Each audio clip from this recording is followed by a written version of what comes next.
শাকিব খান যদি 50টা বিয়ে করে, হ্যাঁ অপু কিন্তু ওর দিকে তাকায় থাকবে।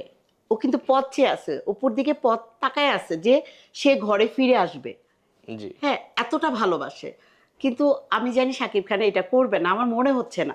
জীবনে নাইরা বেলতলা একবারই যায় না ভাই, একবারই যায়, বারবার যায় না। তো এটা করবে না।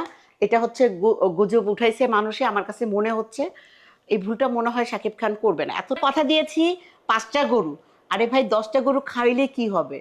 বাপদাদা তো ঢাকাইয়া, ঢাকাইয়া গো আত্মা বড়, বুঝেন না? খাওয়াইতে পারবে ইনশাল্লাহ।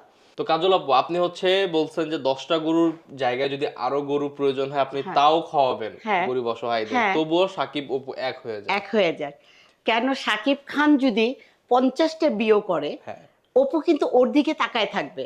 ও কিন্তু পথ চেয়ে আছে, অপুর দিকে পথ তাকায় আছে যে সে ঘরে ফিরে আসবে। জি হ্যাঁ, এতটা ভালোবাসে। কিন্তু আমি জানি শাকিব খান এটা করবে না, আমার মনে হচ্ছে না। জীবনে নাইরা বেলতলা একবারই যায় না ভাই, একবারই যায়, বারবার যায় না। তো এটা করবে না। এটা হচ্ছে গুজব উঠাইছে মানুষে, আমার কাছে মনে হচ্ছে এই ভুলটা মনে হয় শাকিব খান করবে না। এতটা বোকা না, আমার কাছে মনে হচ্ছে না। আচ্ছা, সাকিব খানের তৃতীয় বিয়ে নিয়ে কি কোনো মন্তব্য করতে পারেন? তৃতীয় বিয়ের কথাই তো বলতেছি আমি, হ্যাঁ, এই যে এইটা মনে হচ্ছে না করবে। তৃতীয় বিয়েটা যদি করে সেই বিয়েটি কোন নায়িকা হতে পারে? করবে না, আমার বিশ্বাস করবে না, আমার বিশ্বাস হচ্ছে করবে না। আমি চাচ্ছি যে ভাই, তুমি তোমার ঘরে ফিরে আসো। তোমার অট্টালিকা আছে, কিন্তু তোমার যে সংসার, তোমার বাচ্চার বউ, এই জায়গায় যে জান্নাতের একটা শান্তি পাবা, সেই শান্তি এই পৃথিবীতে কোথাও পাওয়া যাবে না। এই শান্তিটার জন্য ঘরে ফিরে আসা ভালো। ওখানে যাওয়া দরকার নাই। ওখানে আগুন আছে, আলো যেখানে চিকচিক করে, ঝিকঝিক করে, ওখানে কিন্তু পুড়ে যেতে হয়। তা আমি মনে করি সে অন্ধকার ঘরে চলে আসা। তো সুপ্রিয় দর্শক, কাজল আপুর মুখ থেকে আমরা এতক্ষণ শুনলাম অপু বিশ্বাস আর শাকিব খানের এক হয়ে যাওয়ার আপ্রাণ মনের যে চাওয়া এই বিষয়টি। তো আশা করি আপনারা যারা দর্শক যারা আছেন আপনাদেরও অনেকেরই ইচ্ছা বা অনেকেই চান যে শাকিব এবং অপু এক হয়ে যাক।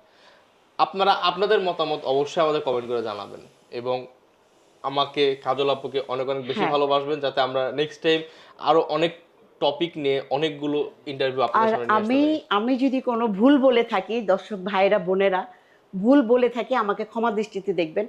আমি আসলে সত্যি কথা বলি, আর এটা আমার ভালো লাগে। এটা সত্যি, একটা সংসার মিলে যাওয়ার, একটা মসজিদ মিলে যাওয়া একই কথা, একটা মসজিদ বানানো একই কথা।